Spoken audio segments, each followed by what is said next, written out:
In the summer of 1943, 8,000 tanks collided on the open steppe of Kursk, the largest armored clash in human history. On one side, Hitler's vaunted panzers, the machines that had conquered most of Europe. On the other, a wall of Soviet steel commanded by a man the Germans had learned to fear above all others. The outcome would determine whether Nazi Germany could ever mount another offensive on the Eastern Front, or whether the road to Berlin would crack open for good. By the end of this video, you'll understand how one Soviet commander built and wielded the most terrifying arsenal of the Second World War. Machines that turned the tide of history and broke the Wehrmacht's spine. But the story doesn't start at Kursk. It starts 4 years earlier on a forgotten patch of Mongolian grassland, where a virtually unknown general tested a doctrine that would eventually destroy Nazi Germany. How did a peasant-born officer develop a war machine that overwhelmed the most experienced military in Europe? How could a country that lost 600,000 men in a single encirclement recover to field 20,000 tanks and crush the Third Reich?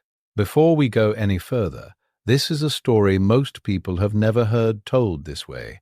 If you're fascinated by the untold stories of history's most brutal battles, hit that like button and subscribe. I break down wars like these every week. Now, let me take you back to the 1930s, to a man named Georgy Zhukov and the machines he was about to unleash. Georgy Konstantinovich Zhukov was born in 1896 to a peasant family outside Moscow, a furrier's apprentice who, by 1943, would hold the rank of Marshal of the Soviet Union. He was not an elegant strategist. He was a hammer, blunt, remorseless, and willing to absorb staggering casualties if it meant cracking the enemy's spine. As Deputy Commander-in-Chief under Stalin and former Chief of the General Staff, he would command or coordinate nearly every decisive Soviet victory of the war.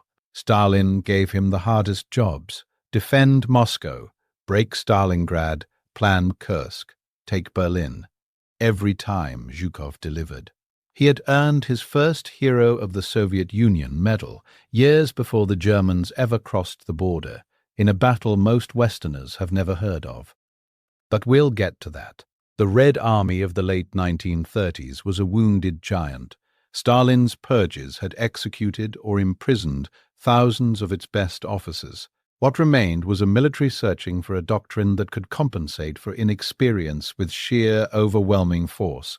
They called it deep battle, the idea that you don't just push the enemy back. You punch through his lines with massed armor, pour forces into the breach, and encircle entire armies. On paper, it was brilliant. In practice, no one had proven it could work. Zhukov would become the doctrine's greatest practitioner, not its inventor, but the man who made it work under fire. That was about to change. By 1941, the Wehrmacht was the most battle-tested military machine on earth.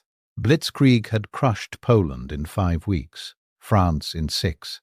German panzer divisions operated with a precision and speed that no army had yet answered. When Hitler turned east, most of the world assumed the Soviet Union would shatter within months, and for a time it looked exactly like that.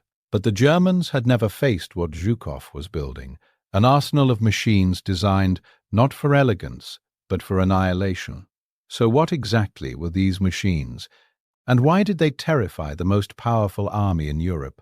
The T-34 was not the heaviest tank on the Eastern Front. It was not the most heavily armed. But it was arguably the most important armored vehicle of the Second World War. Its secret was brutal simplicity.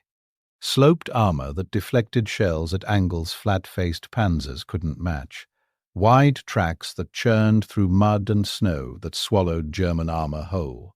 A reliable diesel engine, less flammable than gasoline, an innovation Zhukov had personally championed during pre-war testing in Mongolia, born from the failures of earlier designs that had burned too easily and bogged down too often. And above all, it was simple enough to mass-produce.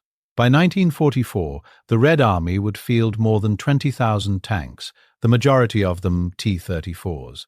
That number alone was a weapon. Think of it this way. Even if every T-34 was individually inferior to its German counterpart, it didn't matter. When you outnumber your enemy 3-1, 4-1, 5-1, quantity becomes quality. Soviet factories ran around the clock, and every month the gap widened. The T-34 wasn't designed to win duels. It was designed to win wars. If the T-34 was Zhukov's fist, the Katyusha was his scream, a truck-mounted rocket launcher that fired salvos of high-explosive rockets in seconds, saturating entire grid squares in fire. German soldiers called it Stalin's organ for the unholy shrieking sound it made. The scream came first, rising over the battlefield like a banshee wail that gave defenders seconds of pure psychological terror before the ground simply erupted. At major offensives, Zhukov would concentrate more than 100 guns per kilometer of front, Katyushas alongside conventional artillery, creating what Soviet planners called hurricane barrages, walls of fire that no defensive line could survive. The Katyusha was not precise, it was not subtle. But when you fire that many rockets at a single position, precision becomes irrelevant. You don't need to hit anything specific when you're erasing everything. Then there was the Il-2 Sturmovik, the flying tank, an armored ground attack plane that flew low over the battlefield, strafing German columns with cannons, rockets, and bombs. Its armored belly could absorb ground fire that would shred any other aircraft. Over 36,000 were built during the war, making it the most produced military plane in history. When German infantry saw that squat, angular silhouette clearing the tree line, they knew what was coming. Columns of trucks, tanks, and men about to be raked with fire from an aircraft they could barely damage in return. But Zhukov's true weapon was not any single machine. It was the system. T-34 columns punching through weakened sectors, Katyusha batteries obliterating defensive positions in advance, Sturmoviks diving on anything that tried to retreat or reinforce, infantry flooding the gaps.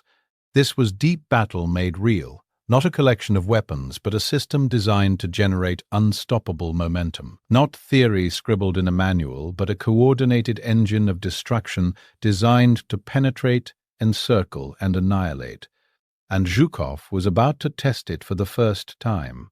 But before Zhukov could wield these machines against Germany, he had to prove himself on a battlefield most people have never heard of. In the summer of 1939, on the dusty grasslands along the Mongolian-Manchurian border, a little-known Soviet corps commander named Georgy Zhukov was handed a crisis. Japanese forces from the Kwantung Army had pushed across the border, and the local Soviet garrison was reeling. Zhukov arrived and found chaos, disorganized units, no coherent plan, a defensive mindset that was slowly losing ground. He scrapped all of it. Within weeks, he had demanded massive reinforcements, reorganized the entire command structure, and drawn up a plan that stunned his superiors, a full-scale three-pronged encirclement using tanks, aircraft, and artillery in concert. No one in the Red Army had attempted anything like it on this scale. The tanks he had were BT-5s and BT-7s, light, fast, and dangerously fragile. Their armor could be punctured by heavy machine gun fire. They burned when hit, crews scrambling from hatches as flames ripped through thin steel. But Zhukov used their speed ruthlessly, sending armored columns sweeping around both Japanese flanks, while pinning the center with infantry and artillery. Dust rose in vast plumes from the Mongolian grassland as the BT tanks raced forward in wide arcs, moving faster than the Japanese could react. It worked. The Japanese force was encircled and destroyed. The shock was so complete that Japan quietly signed a neutrality pact with Moscow, a decision that would prove catastrophic for Hitler, who desperately needed Japan to attack the Soviet Union's eastern flank. And Zhukov took home a lesson that would reshape the war. Speed without armor was suicide. The next generation of Soviet tanks would need to take punishment and keep rolling. Khalkhin Gol was his laboratory. The T-34 was the result. 2 years later, everything nearly ended. On June 22, 1941, Hitler launched Operation Barbarossa, 3.8 million German soldiers crashing into the Soviet Union along a front stretching from the Baltic to the Black Sea. The Red Army shattered. Entire armies were swallowed in German encirclements. At Kiev, 600,000 Soviet soldiers were captured or killed in a single pocket, the largest military surrender in history. Years of purges, years of rebuilding, years of doctrine, all seemingly erased in weeks. Zhukov, now chief of the General Staff, clashed with Stalin over strategy and was stripped of the post. But Stalin, desperate and out of options, immediately gave him the one job no one else wanted: defend Moscow. German panzers were closing fast. The government was evacuating. The city was in panic. This was rock bottom for the Red Army. And yet it was exactly the kind of crisis Zhukov was built for. He organized a ferocious defense, fortifications dug by civilian labor, every available unit thrown into the line. Then came the reinforcements he'd been promised. Fresh Siberian divisions, winter-hardened troops transferred from the Far East. They came with T-34s. And they came because Japan, still reeling from Khalkhin Gol, had chosen not to attack the Soviet Union's eastern border. The encirclement playbook first tested against Japan was now saving Moscow through its long-term strategic consequences. Then winter arrived, and it arrived on Zhukov's side. Temperatures dropped below -12 degrees Celsius. German engines seized. Their soldiers, issued summer uniforms by a high command that had expected victory by autumn, froze in their foxholes. Frostbitten hands couldn't load rifles. Panzer engines cracked in the cold, oil turning to sludge.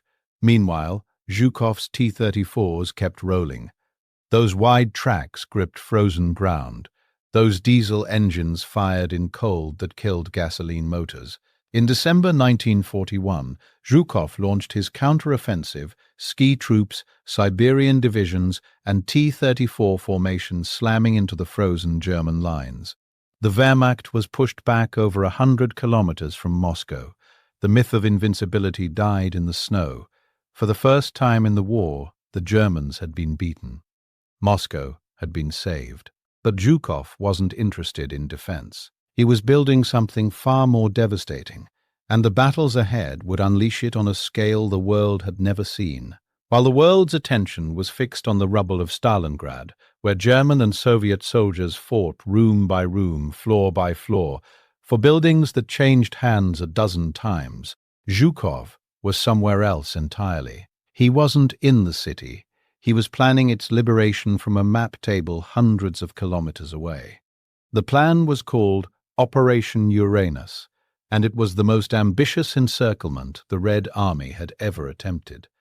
But here's where it gets insane. Zhukov didn't aim at the German Sixth Army itself, the 300,000 men grinding through Stalingrad's ruins. He aimed at the weak points on either side, the Romanian Third Army to the north, the Romanian Fourth Army to the south. Undertrained, under-equipped, stretched across a front they couldn't possibly hold. On November 19, 1942, the trap sprung. T-34 columns smashed through the Romanian lines like they weren't there. North and south, two Soviet pincers raced toward each other across the frozen steppe. In 4 days, they met at the town of Kalach behind the entire German Sixth Army. 300,000 souls sealed in a frozen tomb. No supply lines, no reinforcements, a perimeter shrinking by the hour. Hitler refused to allow a breakout. Hermann Göring, the Luftwaffe chief, promised to supply the pocket by air, a promise so delusional that German generals openly despaired. The air bridge never came close to delivering what was needed. The pocket starved. Soldiers slaughtered horses for meat, then ate rats, then had nothing at all. On February 2, 1943, Field Marshal Friedrich Paulus, the first German field marshal in history to surrender, walked out of a frozen basement into grey winter light and gave himself up. Of the 300,000 who had been trapped, only 91,000 were still alive to enter captivity. Most would spend years in Soviet labor camps. Fewer than 6,000 ever saw Germany again. Picture that number. Fewer than 6,000. Out of 300,000, Stalingrad broke the myth that Germany could win the war in the East, but the decisive battle was still 5 months away. 5 months after Stalingrad, Hitler gambled everything on one more offensive. Operation Citadel, a massive panzer assault aimed at the Kursk salient, a bulge in the Soviet line that the Germans planned to pinch off and destroy. It would be the largest concentration of German armor ever assembled. Tiger tanks, the new Panthers, Ferdinand tank destroyers. This was supposed to be the blow that restored German dominance in the East. Zhukov knew it was coming. Soviet intelligence had intercepted the plans, and Zhukov made the decision that would define his career. History pivoted on this single decision. He ordered the Red Army to let the Germans attack first. It was a calculated risk that horrified some of his colleagues. Deliberately absorb the most powerful armored offensive in history. Bleed the panzers dry in the deepest defensive network ever constructed, and only then counterattack. His directive was brutally simple: wear out enemy tanks, then finish them. What happened next defied all logic of conventional warfare. On July 5, 1943, the German offensive struck and immediately began drowning. 8 concentric lines of Soviet defenses awaited them. Minefields so dense they channeled the panzers into kill zones. Anti-tank guns firing from concealed positions. T-34s counterattacking in waves, swarming the heavier but slower German tanks. The Germans advanced, but every kilometer was paid for with dozens of panzers. And then came Prokhorovka, July 12, 1943. Hundreds of tanks from both sides collided in what became the largest single-day armored engagement in history. Imagine the scene, the battlefield so choked with burning vehicles that visibility drops to meters, smoke and oil haze drifting across the steppe, tank crews fighting at ranges where they could see the faces of the men they were killing. Shells punching through armor at distances where missing was almost impossible. The Germans stalled. Citadel was over, and then Zhukov unleashed the counterattack. 6,000 Soviet tanks, the vast majority T-34s, surged forward across multiple axes. Those hurricane barrages from 100 guns per kilometer tore open the German positions. The Germans, exhausted, depleted, and now outnumbered, could not hold. German commanders began using a word with genuine dread: the steamroller. It was rolling, and it would not stop. This was the moment the war in Europe pivoted. After Kursk, the Wehrmacht never launched another major offensive on the Eastern Front. From this point forward, it was Zhukov's war. This is where the story takes a dark turn, not for the Soviets, but for Germany, because what came next was not a battle. It was an annihilation in June 1944.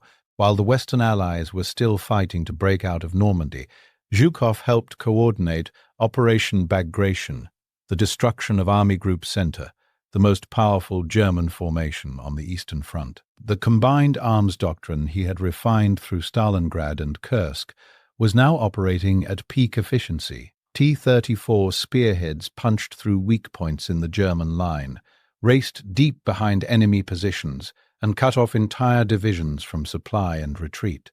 German units that had held the Eastern Front for 3 years were encircled and destroyed in days. The numbers are staggering.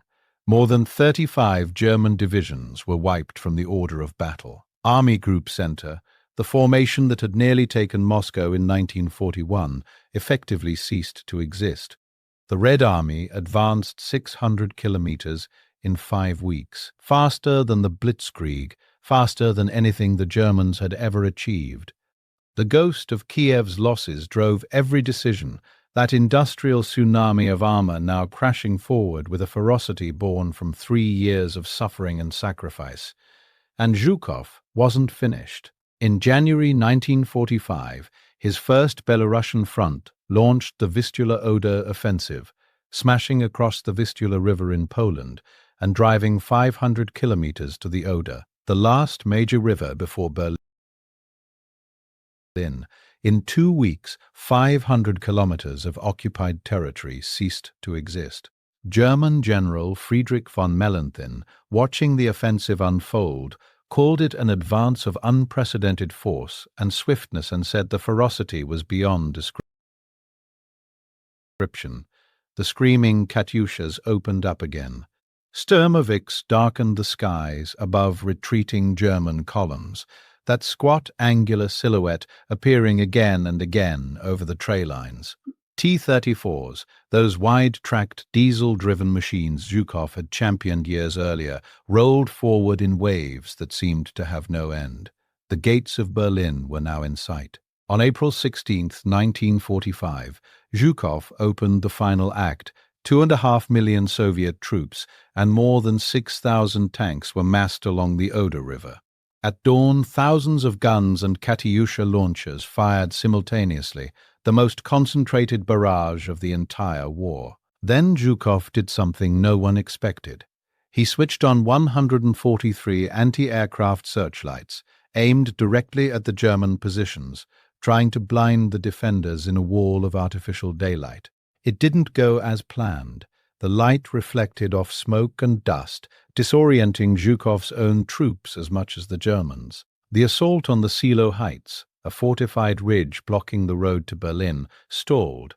Soviet infantry advanced into murderous fire.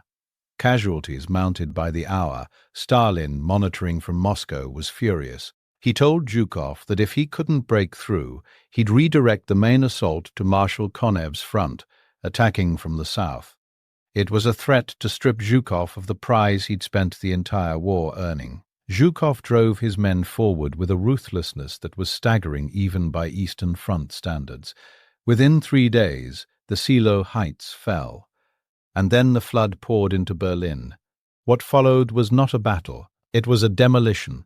Imagine T-34s grinding through rubble-choked streets, firing into buildings at point-blank range, masonry exploding outward from each impact. Katyusha rockets screaming into city blocks, their detonations echoing differently here than on the open steppe, the sound bouncing and amplifying between shattered walls. German defenders, old men from the Volkssturm, boys from the Hitler Youth, the remnants of shattered divisions fought from basements, rooftops, and sewers. The city was methodically reduced to rubble, block by block, street by street. On May 2, 1945, the garrison of Berlin surrendered. Soviet soldiers raised the red banner over the Reichstag. The war in Europe was over, and the man who had commanded the final blow, the peasant son from outside Moscow who had risen to become the most feared general of the Second World War, stood in the ruins of Hitler's capital. But the battle's end was just the beginning of the reckoning. Now comes the accounting, the numbers that define what Zhukov's war machines actually wrought. Consider the numbers. The Red Army, under Zhukov's command or coordination, inflicted roughly 80% of all German military casualties in the Second World War. Not the D-Day beaches, not the strategic bombing campaigns. The Eastern Front broke the Wehrmacht, and Zhukov, more than any other single commander, was the man who broke it. But the price was beyond comprehension. The Soviet Union lost more than 8 million soldiers killed in the war, over 20 million when civilian deaths are counted. Zhukov's own operations from Moscow to Berlin consumed hundreds of thousands of Soviet lives.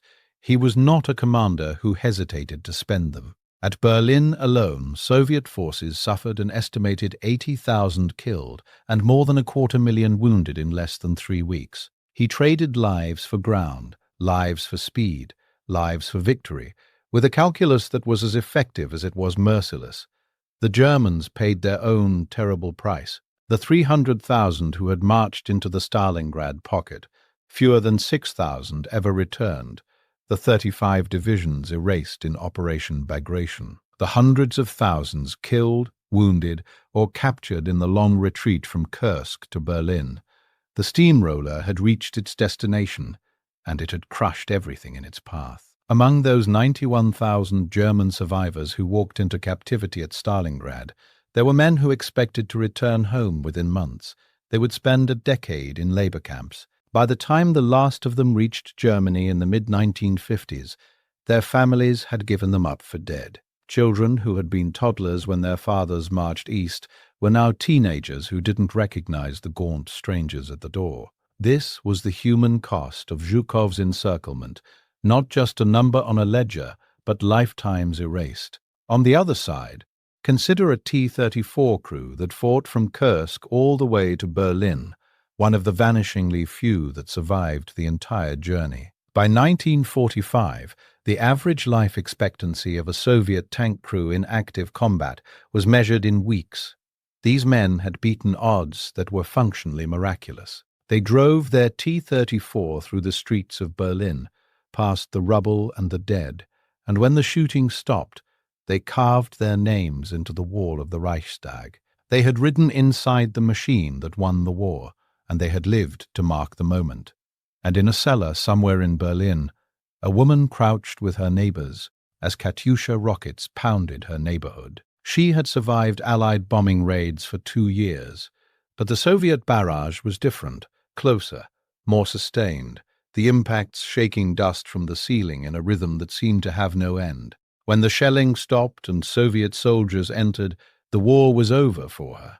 The machines that had terrified German generals had reached ordinary lives, and the aftermath would be measured not in weeks but in decades. Soviet radio announced the fall of Berlin in tones of triumph. In the West, relief mixed with a new anxiety.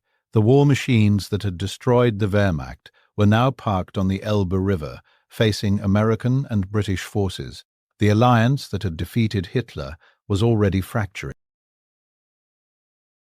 The Cold War was visible in the smoke of Berlin's ruins. For the German people, the T-34s and Katyushas became symbols not just of military defeat, but of total national catastrophe, the consequence of a war their leaders had started and could not finish. But the battle's end was just the beginning of a longer story, one about how Zhukov and his machines would be remembered. The Eastern Front's legacy reshaped the world. The Soviet Union emerged from the war as a superpower, armed with the doctrine and the machines that had crushed Germany. The T-34 became a symbol exported worldwide. It would fight in Korea, in Vietnam, across the Middle East, in Africa. Wherever Soviet influence reached, the silhouette of the T-34 followed. The deep battle doctrine Zhukov had perfected became the template for Soviet and later Russian military planning for the next 50 years.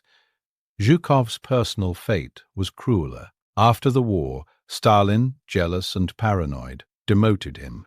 The man who had saved Moscow, broken Stalingrad, turned Kursk, and taken Berlin was sent to command minor military districts in the Soviet interior, a deliberate humiliation. He was rehabilitated after Stalin's death in 1953, served briefly as defense minister under Khrushchev, then was sidelined again.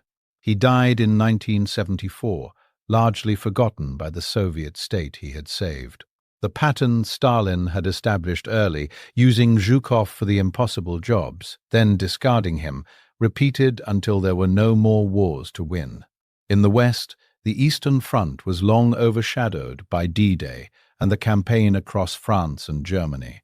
The fact that the man whose forces broke 4/5 of the Wehrmacht remained, for decades, one of the war's most underappreciated statistics. Zhukov himself was both mythologized and criticized. Soviet propaganda credited him as the war's greatest hero. Later historians debated whether his willingness to accept massive casualties constituted military genius or callous disregard for human life. His doctrine of absorbing punishment before striking, the philosophy that had won Kursk, looked different depending on whether you stood at the map table or inside the tank. The answer, as with most things on the Eastern Front, is probably both. 8,000 tanks on the steppe at Kursk, the image we started with. Now you know what led to that moment, and what followed.